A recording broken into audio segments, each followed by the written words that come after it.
अब हम लोग स्टार्ट करेंगे एक्सरसाइज 1.4 ऑफ प्रैक्टिस सेट ना। प्रैक्टिस सेट 1.4 ज्योमेट्री का हम लोग कर रहे हैं सिमिलैरिटी। ये है theorem on areas of similar triangle. So theorem on areas of similar triangle बहुत इंपॉर्टेंट है। ये थ्योरम भी इंपॉर्टेंट है, जो मैंने बोला तुमको ना कि 4 मार्क के थ्योरम्स आते हैं। कोई भी थ्योरम आएगा 4 मार्क्स का आएगा। तो ये थ्योरम तुमको जो है दिमाग में रख लेना। मैं थ्योरम अभी सिखा नहीं रहा हूँ। थ्योरम के लिए हम लोग अलग से एक लेक्चर रखेंगे जहाँ पे हम सिर्फ इंपॉर्टेंट थ्योरम्स पढ़ेंगे 3 चैप्टर का। First chapter similarity, second theorem on Pythagoras theorem, और फिर तीसरा जो है सर्कल। अभी मैं तुमको शॉर्ट है बता रहा हूँ थ्योरम किस चीज़ के बारे में डील करता है। तो जब मैं बात करती हूँ, यहाँ पे लिखा हुआ भी है theorem of areas of similar triangles. तो ये क्या बोलता है, थ्योरम क्या बोलता है, इफ़ 2 ट्राइंगल्स आर सिमिलर, अगर 2 ट्राइंगल सिमिलर हैं और सिमिलर होने की क्राइटेरिया तुमको पता है। Why are you laughing? I don't know. You want to go out? ठीक है। तो इफ़ 2 ट्राइंगल्स आर सिमिलर, और ये 2 सिमिलर ट्राइंगल का अगर मैं रेशियो लिखता हूँ, जैसे इसका नाम क्या है ABC, इसका नाम क्या है PQ। अगर ये दोनों ट्राइंगल सिमिलर हैं और सिमिलर होने के बाद अगर मैं इन दोनों ट्राइंगल्स का एरियाज का रेशियो लेता हूँ, एरियाज का, सिर्फ ट्राइंगल का रेशियो नहीं, ट्राइंगल के एरिया का रेशियो, मतलब मैं क्या लिखूंगा यहाँ पर, I'll write down that area of triangle ABC upon area of triangle PQR is equal to, फिर से सुनो, if 2 triangles are similar then the ratio of the areas of 2 triangle is equal to ratio of square of their corresponding side। इसका AB तो इसका PQ। तो अगर ये दोनों ट्राइंगल सिमिलर है और अगर मैंने इसके एरियाज का रेशियो लिया तो वो किसको इक्वल आएगा, इसके करस्पॉन्डिंग साइड के स्क्वायर का रेशियो। कोई बोल सकता है मैं तुमको स्टेटमेंट बोल के दिखाऊं, और सिर्फ ये एक नहीं, तीनों साइड, सिर्फ AB और PQ नहीं, उसी तरह से BC square upon QR square, उसी तरह से AC स्क्वायर अपॉन, आपको जिसकी रिक्वायरमेंट होगी आप वो, ये तो रहेगा यहाँ पर। आपको लगता है, आपको बोला रहेगा ये दोनों का रेशियो आपको दिया है, सपोज ये दिया है आपको 25/49, आपको बोलेंगे AB और PQ निकालो, तो आप इन दोनों का यूज़ करोगे। अगर आपको बोलेंगे BC या QR में से कोई एक निकालो तो आप इसका यूज़ करोगे, इसका इस्तेमाल नहीं करोगे। और अगर आपको AC और PR में से कुछ पूछा तो आप इसका और इसका इस्तेमाल करोगे, इसका इस्तेमाल नहीं करोगे। तो काम में तीनों भी आ सकते हैं, जिसकी ज़रूरत पड़ी वो रेशियो आप ले लो। तो ये थ्योरम क्या बोलता है, नाम क्या है इसका, theorem of areas of similar triangle. If 2 triangles are similar, then the ratio of areas of the 2 triangle is equal to ratio of square of their corresponding sides। समझ में आया? कोई बोल के दिखा सकता है? हाँ बोलो। When 2 triangles are equal, Similar, गड़बड़ हो गया यहीं पे। When 2 triangles are similar, when 2 triangles are similar, ठीक है बोलो। the ratio of areas of those triangles हाँ is equal to ratio of square of their corresponding sides। Very good. ये इसको दिमाग में बिठा लो कि अगर 2 ट्राइंगल सिमिलर है तो उनके एरियाज का ratio will be equal to the ratio of square of their corresponding sides.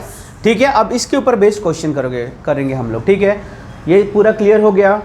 ठीक है, चलो आगे बढ़ते हैं। उसको ये कर दो, सुनती नहीं। अभी जो हमने थ्योरम पढ़ा उसके ऊपर बेस्ड ये क्वेश्चन है। थ्योरम क्या था, थ्योरम ऑन, हाँ theorem on areas of similar triangle.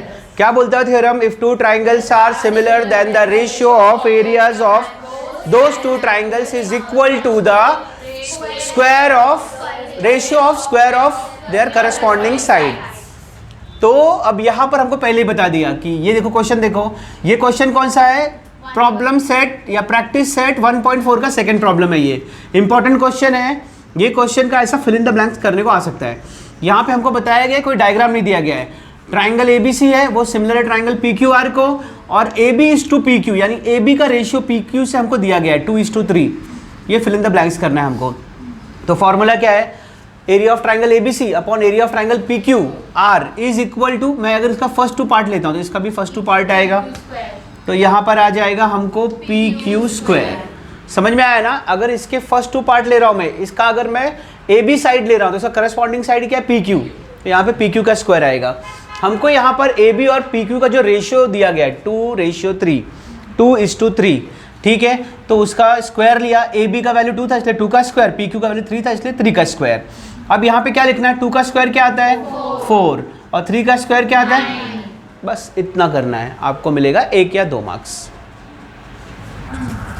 चलो, तो ये है क्वेश्चन नंबर 5 प्रैक्टिस सेट 1.4 का। ये भी कौन से थ्योरम के ऊपर बेस्ड है, areas of similar triangle, theorem on areas of similar triangle. तो यहाँ पर हमको क्या दिया गया, areas of 2 similar triangles are 225 and 81। दो इंपॉर्टेंट फिगर्स दिए हैं 225 और 81। तो ये किसका वैल्यू है, ये है area of 2 triangles which are similar. ऐसे 2 ट्राइंगल का एरिया है ये जो सिमिलर है। तो हम इसको रिप्रेजेंट करने के लिए ऐसा लिखते हैं कि एरिया 1 जो कि बिगर है 225 स्क्वायर सेंटीमीटर, रिकॉर्डिंग हो रहा है यहाँ पे, A2 is equal to 81 square centimetre, ठीक है, ये A2 हो गया। अभी ना ये 2 चीज़ें हमको दी गई हैं, देखो एरियाज ऑफ 2 सिमिलर ट्राइंगल, और हमको ये भी बोला गया है कि A1 is similar to A2। ए नहीं बोल सकते क्योंकि एरिया सिमिलर नहीं, ट्राइंगल सिमिलर है, तो ये लिखने की जरूरत नहीं है। एरिया को रिप्रेजेंट कर रहा है, area of triangle 1 and area of triangle 2, ठीक है। तो हम लोग लिख रहे हैं ये दोनों ट्राइंगल सिमिलर है, जिसका ये एरिया है वो ट्राइंगल सिमिलर है, और जब भी किसी सिमिलर ट्राइंगल के एरिया का हम रेशियो लेते हैं तो that is equal to square ratio of square of their corresponding side. तो उसने क्या बोला है आगे, if a side of the smaller triangle is 12, मतलब फॉर्मूला क्या आएगा हमको, फॉर्मूला देखो, मैं फॉर्मूला लिखता हूँ यहाँ पे। फॉर्मूला क्या बोलता है, थ्योरम क्या बोलता है, एरिया 1 अपॉन एरिया 1, इसका ratio, the ratio of areas of 2 similar triangles is equal to side 1 का स्क्वायर अपॉन साइड 2 का स्क्वायर। समझा ना, ऐसे ही होता है ना, area of triangle ABC upon area of triangle PQR is equal to AB square upon PQ square. तो ये इसके दोनों साइड्स हैं। हमको दिया क्या, A1 और A2 दिया गया है। A1 क्या है बेटा, 225 दिया है, A2 क्या दिया है, 81 दिया है। उसने बोला जो छोटा वाला साइड है, जो छोटा वाला ट्राइंगल का साइड है वो 12 दिया है। तो तुमको ये एरिया देख के मालूम पड़ रहा है कि A2 छोटा है, क्योंकि इसका एरिया बड़ा, इसका एरिया छोटा है। तो जो साइड भी दिया है हमको कौन सा दिया है, S1 दिया है कि S2 दिया है, S1 स्क्वायर ऐसे ही रहेगा, और S2 की जगह पे क्या आ जाएगा, 12 का स्क्वायर। साइड दिया ना तो 12 का, हाँ ये नीचे जा रहा है, कितना नीचे जा रहा है, इतना 81, ये नीचे जा रहा है, इसको मैं ऊपर ले लेता हूँ, रुको।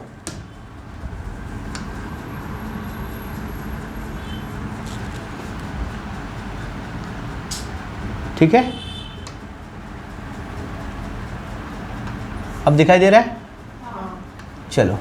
तो मैंने क्या किया यहाँ पर, अभी यहाँ पर हमको दिया है A1 upon A2 is equal to S1 upon S2 का स्क्वायर, ठीक है।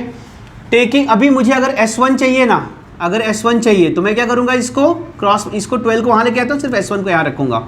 तो यहाँ पर आ जाएगा हमको 225 अपॉन 81 इंटू 12 का स्क्वायर वहाँ गया तो 144 इज इक्वल टू S1 का स्क्वायर। साइड 1 चाहिए मुझे, ठीक है। कोई कैंसलेशन का चांसेस है, या फिर पहले हम लोग क्या करते हैं, इसका स्क्वायर रूट निकाल लेते हैं पहले, ठीक है। तो यहाँ पर क्या आएगा, S1 स्क्वायर गया तो यहाँ पर क्या आ जाएगा, स्क्वायर रूट 225 का स्क्वायर रूट, 144 का स्क्वायर रूट और 81 का स्क्वायर रूट। तो S1 is equal to, S1 is equal to, हाँ ये कैसे हुआ, अभी तो सब दिख रहा था। ठीक है, चलो मैं इसको वापस थोड़ा सा ऊपर ले लेता हूँ, थोड़ा छोटा कर देता हूँ, ठीक है। दिखाई दे रहा है ना वहाँ पर, अब ये वाला मैं रब कर देता हूँ और यहाँ से मैं वापस लिख देता हूँ, यहाँ तक दिखेगा ना ये वाला। तो देखो यहाँ पर S1 मैं यहाँ पे ले लेता हूँ, S1 इज इक्वल टू 225 का स्क्वायर रूट 15, 144 का 12 और 81 का 9, 3 3 जा 3 5 जा 3 4 जा, तो खाली मुझे 5 और 4 बच गया, 5 4 जा 20। तो इसका जो साइड आएगा कितना आएगा, वो 20 आएगा।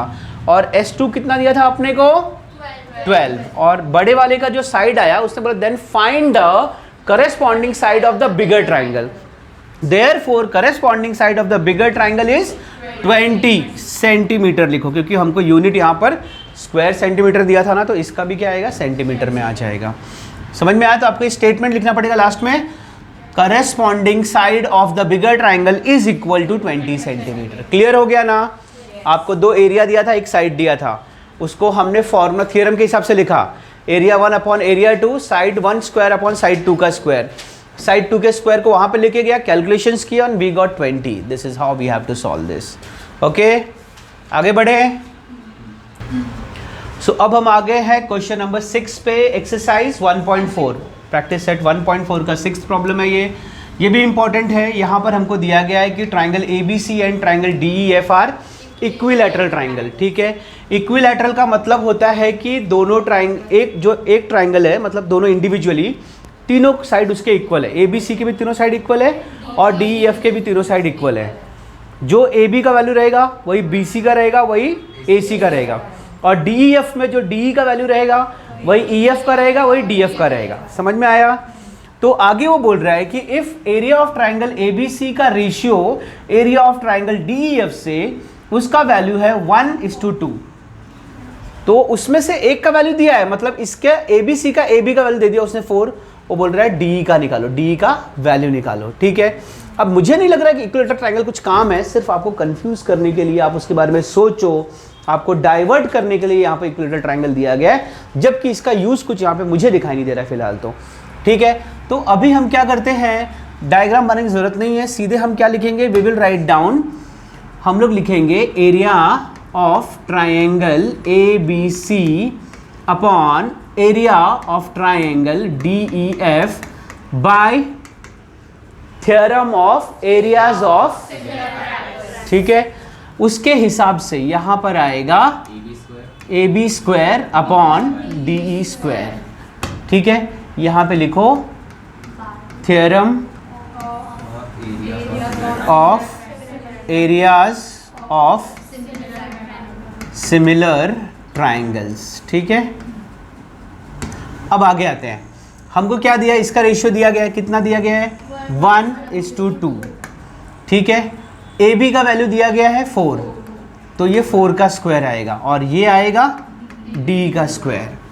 अब इसमें डिफिकल्टी कैलकुलेशन में है, मतलब जिनका कैलकुलेशन बहुत वीक है उनको नहीं आएगा, अदरवाइज कुछ है नहीं इसमें कुछ है नहीं। ठीक है, अब यहाँ पे देखो ये आ जाएगा हम लोगों को, अभी मुझे ना दोनों साइड पे लेफ्ट हैंड साइड में कोई स्क्वायर नहीं है, क्योंकि होता भी नहीं है, यहाँ पे स्क्वायर्स है, इसका स्क्वायर हटाएंगे ना तो इधर स्क्वायर रूट आ जाएगा, तो हम लिखेंगे taking square root on both the side. क्या लिखेंगे हम, Taking square root on both the sides.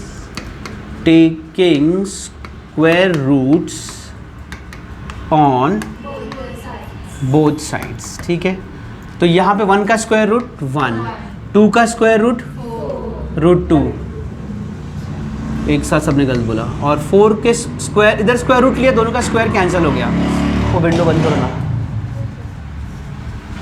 ठीक है, 4 का स्क्वायर क्या आएगा, 4 का, अभी इसके ऊपर स्क्वायर रूट डाला ना तो स्क्वायर से रूट कैंसिल, खाली 4 बचा, इसके ऊपर स्क्वायर रूट डाला तो स्क्वायर से रूट कैंसिल, क्या बचा, DE।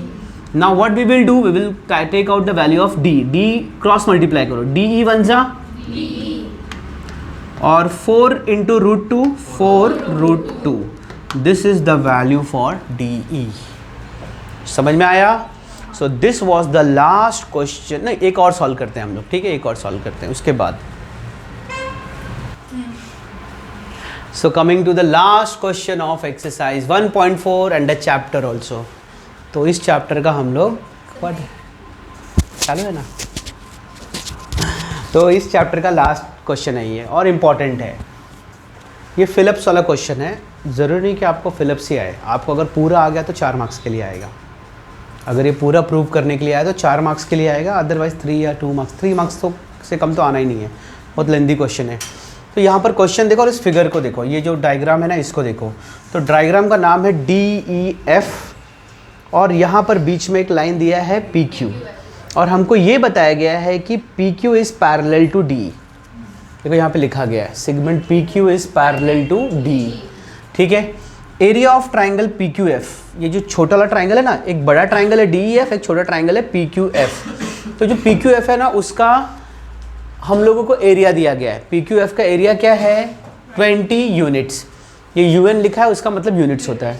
20 यूनिट्स का इसका एरिया है। ये जो साइड पी एफ है ना, ये पी एफ का वैल्यू ऐसा बोला गया है कि पी एफ जो है ना वो डी पी का ट्वाइस है। समझ में आया? डी पी इसका आधा है, मतलब पी एफ इसका 2 टाइम्स है, डी पी का 2 टाइम्स है। समझ में आया?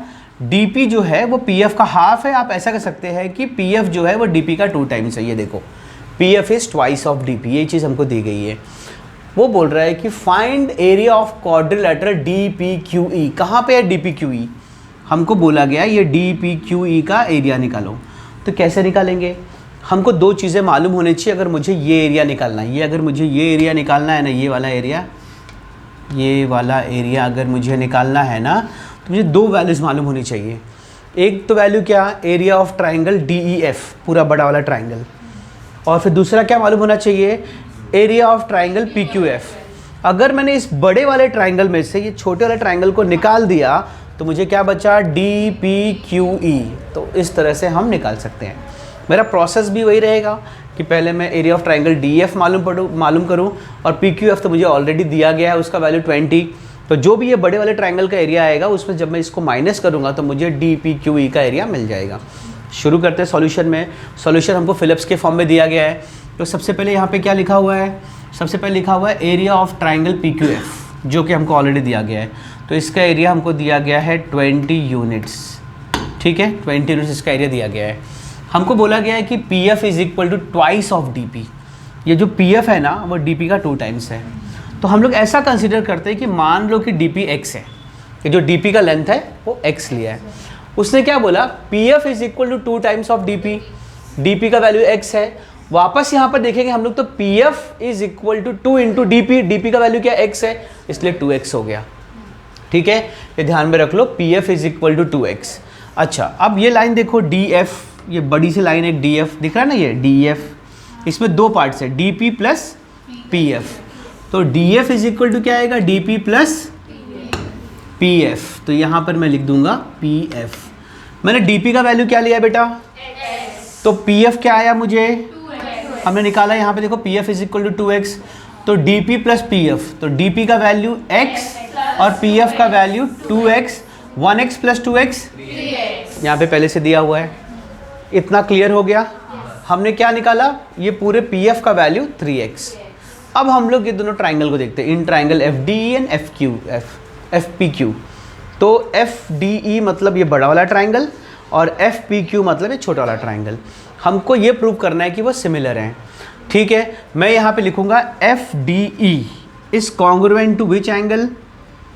F P Q.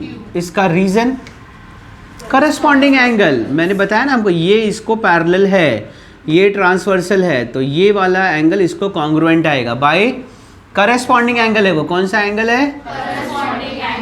Corresponding angles है वो।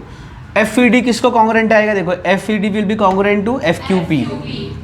तो हम यहाँ पे लिखेंगे एंगल एफ क्यू पी, वापस करस्पॉन्डिंग एंगल।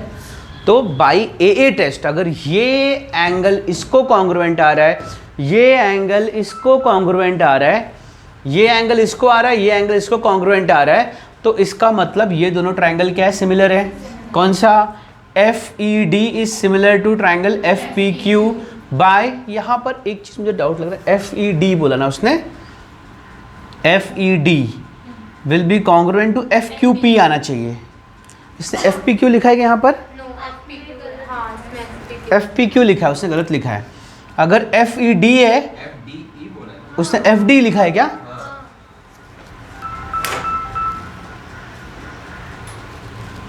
ठीक है, तो मैंने वहाँ पे गलत लिखा, मैं इसको करेक्ट कर देता हूँ। यहाँ पर एफ डी ई लिखा है उसने, F D E is similar to, देखो अब आ गया बराबर, F D E is similar to F P Q, similar आ गया। तो मैंने बताया है कि आपको कि if two triangles are similar then the corresponding sides, sorry ये कौन सा है? Areas of similar triangles. तो अगर मैं सिमिलर ट्राइंगल्स के एरियाज का रेशियो लेता हूँ ना, तो हमको क्या आएगा यहाँ पर? स्क्वायर, उनके साइड्स का स्क्वायर। तो एफ डी लिखेंगे यहाँ पर, F D square upon F P square. समझ लो, मैं बोल रहा हूँ, किसी को दिखाई नहीं दे रहा है। तो ये एफ डी लिखा है, एफ डी का स्क्वायर, ये पहले दो का, और ये एफ पी का स्क्वायर लिखा है। एफ डी हमको कितना मिला था, एफ डी ये निकाला है ना, एफ डी मतलब डी एफ 3x और उसका स्क्वायर, क्योंकि एफ डी का स्क्वायर है। और एफ पी कितना मिला था अपने को, 2x, इसलिए 2x का स्क्वायर। 3x का स्क्वायर क्या आएगा, मैं यहाँ पर ये कैसे है बताता हूँ मैं आपको। देखो 3 का स्क्वायर क्या आएगा, 9, x का स्क्वायर x स्क्वायर, 2 का स्क्वायर 4 और x स्क्वायर कैंसिल, तो 9/4 आ गया। तो मुझे इन दोनों का रेशियो मिल गया। यहाँ पर ख़त्म नहीं हुआ है क्वेश्चन, अभी आगे भी जाते हैं हम लोग, ठीक है। नेक्स्ट पेज पे देखो क्या है, यहाँ पर अभी हमको दिया गया area of triangle F D, मतलब ये रेशियो देखो तुम लोग पीछे, this area upon this area is equal to 9/4। मतलब ये एफ डी ई बड़ा वाला triangle upon F P Q छोटा वाला ट्राइंगल, उनका जो रेशियो आ रहा है दैट इज 9/4। हाँ तो मत दिखने दो ना, तो यहाँ पे दिख रहा है 9, वो तो है भी नहीं, पार्ट ही नहीं है, ठीक है। तो 9/4 हमको इसका वैल्यू आया। तो ये किसको इक्वल होता है, इन दोनों को इक्वल होता है। हमको क्या करना है, अभी देखो F D E upon F P Q is equal to 9/4। मैं पीछे लिखता हूँ, देखो यहाँ पर, ये पहले, इसके पहले यहाँ पे जगह है। हाँ। तो मैं तुमको टेक्स्ट बुक में तो इतना ही लिखा हुआ है, लेकिन मैं तुमको समझाता हूँ। Area of triangle F D E upon area of triangle F P Q is equal to 9/4, ऐसा अपने को पीछे मिला हुआ है। फिर उसने क्या किया, ये एफ पी क्यू को उठाया और यहाँ पर लाकर मल्टीप्लाई कर दिया। इसको यहाँ से ऐसे उठाया, let us pick it up, और यहाँ पर लाकर मल्टीप्लाई कर दिया ऐसे। ये वाला चीज़ यहाँ पर आया हुआ है, ठीक है। तो अभी एफ पी क्यू का वैल्यू मुझे पता है। ए ट्राइंगल एफ पी क्यू, पीछे देखो, ये देखो area of triangle F P Q is 20 units. तो यहाँ पर मैं लिख दूंगा, सॉरी, यहाँ पर मैं लिख दूंगा 20 units. Can be cancel this, 4 5 20, 9 5 45, क्योंकि ये एरिया है इसलिए स्क्वायर यूनिट्स। समझ में आया। अब यहाँ पर जो लिखा है, अभी हमको, मैंने आपको बताया था, हमको किसका मिला वैल्यू, एफ डी ई का, मतलब ये पूरे ट्राइंगल का मुझे वैल्यू मिला। उसमें से मैं क्या माइनस करूंगा, एफ क्यू पी। देखो पीछे एफ डी पी क्यू अगर मुझे चाहिए, क्वाड्रिलेटरल चाहिए, तो उसमें से हमको एफ डी ई में से एफ पी क्यू माइनस करना पड़ेगा। एफ डी ई मुझे कितना मिला, 45, कलर चेंज करते हैं, 45 मिला। कितना मिला, 45। एफ पी क्यू का वैल्यू क्या था, 20। 45 माइनस 20 कितना आ जाएगा, 25 स्क्वायर, क्योंकि ये भी एरिया है इसलिए स्क्वायर यूनिट्स लिखना बहुत ज़रूरी है। तो ये क्वेश्चन बहुत इम्पॉर्टेंट है, ये चैप्टर बहुत इम्पॉर्टेंट है, इस चैप्टर के थ्योरम्स इम्पॉर्टेंट है। अगर आपको ये बड़े प्रॉब्लम्स नहीं आ रहे, थ्योरम्स करके जाओ, पक्का ऑप्शन में आते हैं। तो here I and this chapter, और नेक्स्ट टाइम हम लोग या तो सेकेंड चैप्टर ज्योमेट्री का स्टार्ट करेंगे या फिर अलजेब्रा का first chapter, but will keep on continuing this. Okay, चलो इसको पॉज करके देख लेना तुम।